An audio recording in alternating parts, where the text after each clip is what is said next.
வணக்கம்.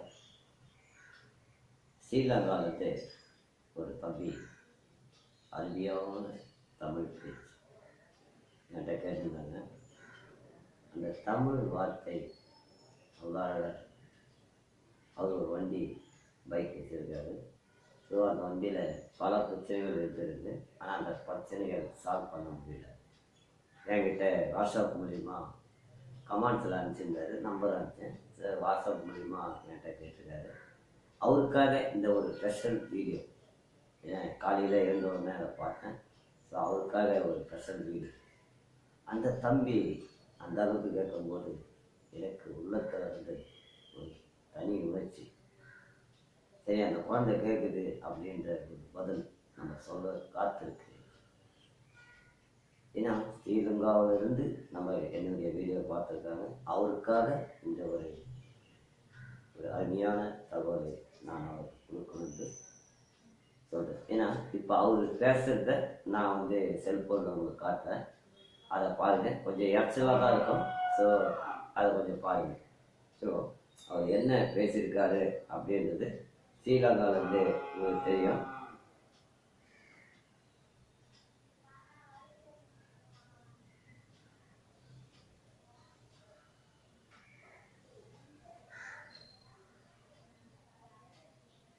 இது வந்து அவர் ஸ்ரீலங்காவிலேருந்து அமைச்ச ஃபோட்டோ. இது வந்து அவர் ஸ்ரீலங்காவிலேருந்து அமைச்ச ஃபோட்டோ. இது கிடையாது. ஸோ இது இப்போ அவர் பேசுகிறத வந்து நான் இது பண்ணுறேன்.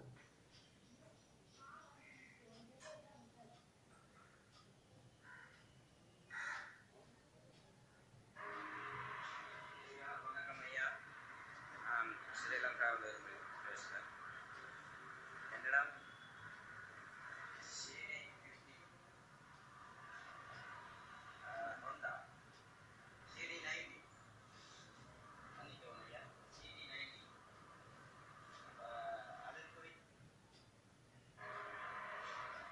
வணக்கம் ஐயா, நான் ஸ்ரீலங்காவில் இருந்து பேசுகிறேன். என்னிடம் CD50 ஹோண்டா CD90 மன்னிக்கவும் ஐயா, CD90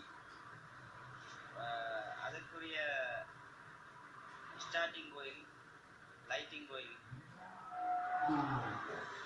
இதை பற்றி கொஞ்சம் சொல்லுங்க ஐயா. அந்த பிரச்சனை தான் எனக்கு கூடுதலாக வந்துருக்கு. ஆனால் செய்கிற எல்லா மெக்கானிக்குமே வந்து செஞ்சு கொடுக்குறாங்க. செஞ்சவொடனே கொஞ்ச நாளைக்கு ஓடுது, அப்புறம் லைட்டு மங்கிடுது. மற்றது ஸ்டார்ட்டுக்கு 2 ரூபா 3 ரூபா இருக்குது. கரண்ட் பிரச்சனை தான் ஐயா. நான் இன்ஜின் போர் பிரித்து எல்லாமே செஞ்சேன் மெக்கானிக் செட்டில். ஆனால் இதுக்குரிய நிரந்தர தீர்வு என்ன ஐயா? இது என்ன மாதிரி இந்த ஸ்டார்டிங் கோயில், லைட்டிங் கோயில் செட் பண்ணணும் அப்படிங்கிறத கொஞ்சம் ஏன்னு சொன்னால் CD90 ஹோண்டால அந்த மாடல் வந்து ஐயா இப்போ லைட்டிங் கோயில் இதெல்லாம் எடுக்கிறது ஸ்ரீலங்காவில் கொஞ்சம் கஷ்டமாக இருக்குது, ஓல்டு மாடல். அதனால் உங்கள்கிட்ட இருந்து ஒரு தெளிவான விளக்கத்தை நான் எதிர்பார்க்குறேன் ஐயா. தெளிவான ஒரு விளக்கம் நீங்கள் தருவீங்கன்னு நம்புகிறேன். உங்களோட வீடியோக்கள் அனைத்தையும் நான் பார்த்தேன். நன்றி ஐயா. நன்றி, வணக்கம்.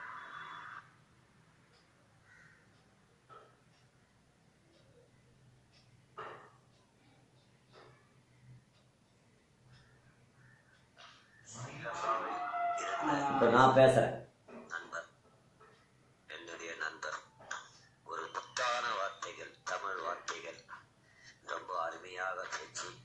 அதை அந்த பாட்டுகளை கேட்குறீங்க. எனக்கு ரொம்ப மனமார்ந்த நன்றியை தெரிவித்துக் கொள்கிறேன். நன்றி. அந்த வண்டியில் பர்டிகுலராக பார்த்தீங்கன்னா ரெக்டிஃபைட்.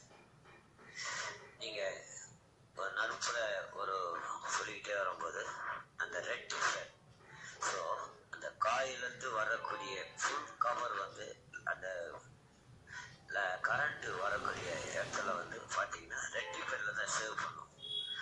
ரெக்டிஃபைட்லேருந்து சேவ் பண்ணி ஹெட்லைட்டுக்கு அனுப்பும். ஹெட்லைட்டுக்கு அனுப்பும்போது இவ்வளோ தான் இது கரண்ட்டு போகணும் அந்த ரெக்டிஃபைட் முடிவு பண்ணிடும். ஸோ அதில்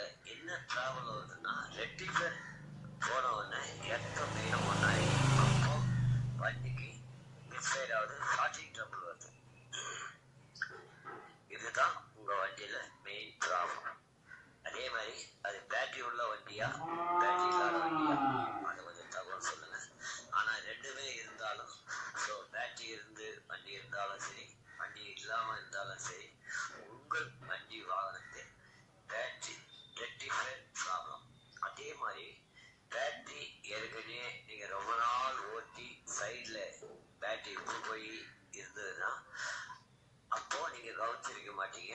அந்த பேட்டரி எர்த்து மெயின் ஆயிடும், ரெக்டிஃபையரும் எர்த்து மெயின் ஆயிடும். ஸோ அதனால காயில், பிக்கப் காயில், உள்ள வர பிக்கப் காயில், அந்த காயில் பட்டியெல்லாம் வந்து அதில் போயிடும். ஸோ நீங்க அதை பண்ணும்போது உள்ள இருக்கிற பிக்கப் காயில், பழைய வண்டிகளை இருந்தா கூட அதே மாதிரி வண்டிகளை இருந்தா கூட அந்த காயில் செட்டு ஏதாவது கடிச்சதுன்னா நீங்க மாட்டீங்க. ரெக்டிஃபையர் அதே மாதிரி அதில் ஏதாவது பழைய வண்டிகள் எங்கன்னா உங்க வழியில இந்த புதுப்பேட்டை இது கைலாங்கடெல்லாம் இருக்கும், அங்கே அந்த பட்டிகளை அதெல்லாம் எடுத்தாந்து போட்டு வண்டியை ஸ்டார்ட் பண்ணுங்க. அருமையாக இருக்கும், ஒன்றும் கவலை இல்லை.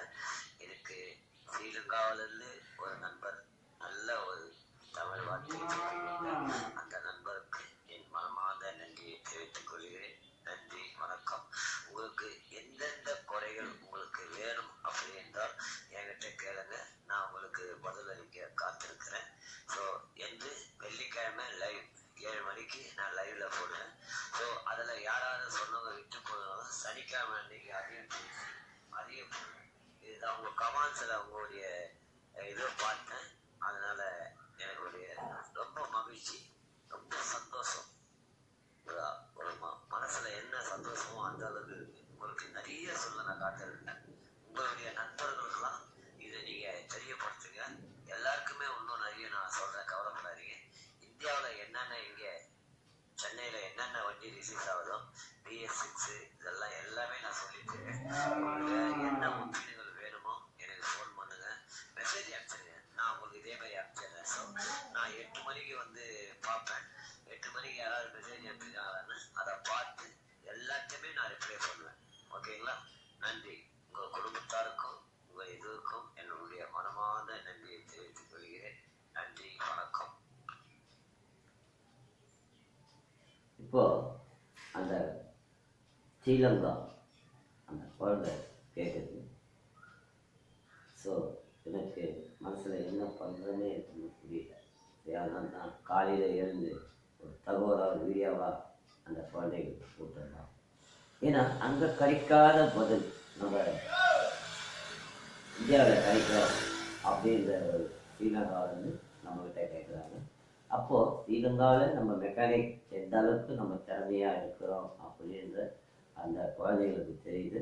ஸோ அதுங்களுக்கு நம்ம நல்ல ஒரு விஷயத்தை தெரியப்படுத்துவோம். என்னுடைய மனமார்ந்த நன்றி. அதாவது ஸ்ரீலங்கா தான் தம்பிக்கு என்னுடைய கேட்ட ஒப்பீடுகளுக்கு என்னுடைய மனமார்ந்த நன்றி. நீங்கள் வந்து அந்த கமெண்ட்ஸில் போட்டுருந்தீங்க, அதை பார்த்து உங்களுக்கு நம்பர் அனுப்பிச்சேன். நீங்கள் வாட்ஸ்அப்பில் அனுப்பிச்சிருக்கீங்க நைட்டு. ஸோ நான் காலையில் தான் பார்த்தேன்.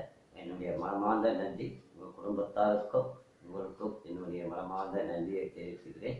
உங்களுடைய நண்பர்களுக்கு யார் யாருக்கு என்னென்ன ப்ராப்ளம், அங்கே இருக்கிற என்னென்ன வண்டிகளை பற்றி நீங்கள் கேட்டாலும் நான் அதை சொல்கிறது காத்திருக்கிறேன். என் மனமார்ந்த நன்றியை தெரிவித்துக் கொள்கிறேன். நன்றி, வணக்கம்.